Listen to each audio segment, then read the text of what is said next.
In this video, I am going to show you how to find the inverse of a logarithmic function. But first, I need to make sure you understand two more basic concepts that we're going to need. The first one is just how to find the inverse in general. So before we get into logarithmic functions, imagine that I had the function, let's say, f of x is equal to 2x plus 3, simple linear function. Now this would be the same thing as y equals 2x plus 3. So to find the inverse function, you do two things. You switch x and y, and then you solve for y. I'm just going to repeat that. Switch x and y, solve for y.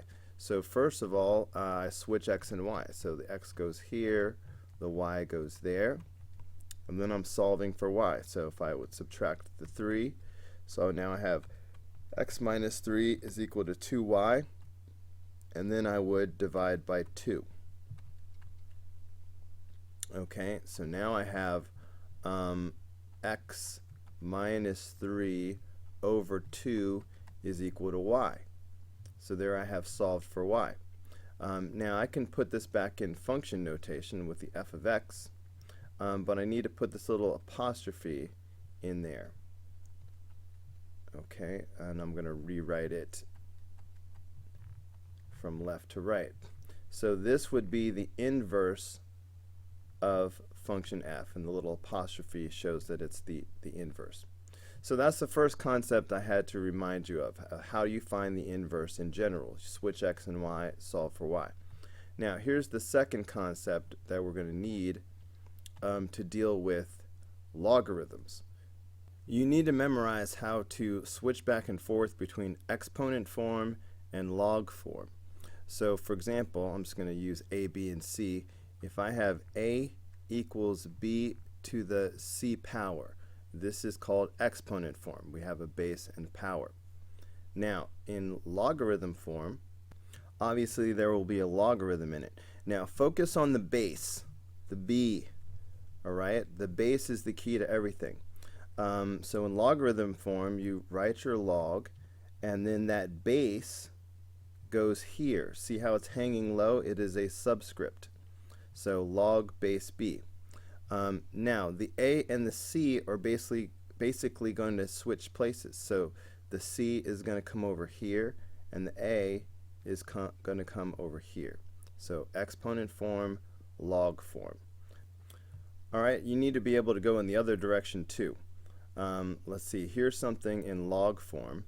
Say if I have p is equal to log base q of n. Alright, I should be able to rewrite this in exponent form. Now again, focus on the base. The q is the base. So, and I'm going to keep this q on the same side, and I'm going to write it as a base. So in exponent form, you have a base, and it gets a power. Now what power? Now the p and the n switch sides. So the n is going to wind up over here, and the p is going to wind up over here, but now it's going to be the exponent. So this would be the exponent form. Alright, now we're ready to find the inverse of logarithmic expressions. Let's find the inverse of this logarithmic function. Anytime you're finding the inverse, it involves two steps. Number one, switch x and y. Number two, solve for y. So first we switch x and y. So this equation will become x equals 6 log base 4 of y. So I've switched x and y. Now I need to solve for y. I need to get y by itself. So the first thing I will do is get rid of this 6 by dividing both sides of the equation by 6. Skirt! So that's going to give us, so now I have x over 6 is equal to log base 4 of y. Now if I want to get this y by itself, what I need to do is rewrite this in exponent form. Now when you switch from log form to exponent form, you always want to focus on the base. So I'm just going to bring that 4 down, but now it's going to be a base, like base and a power. There's no log in exponent form. Now the x plus 6 and the y are going to switch sides when you convert to exponent form.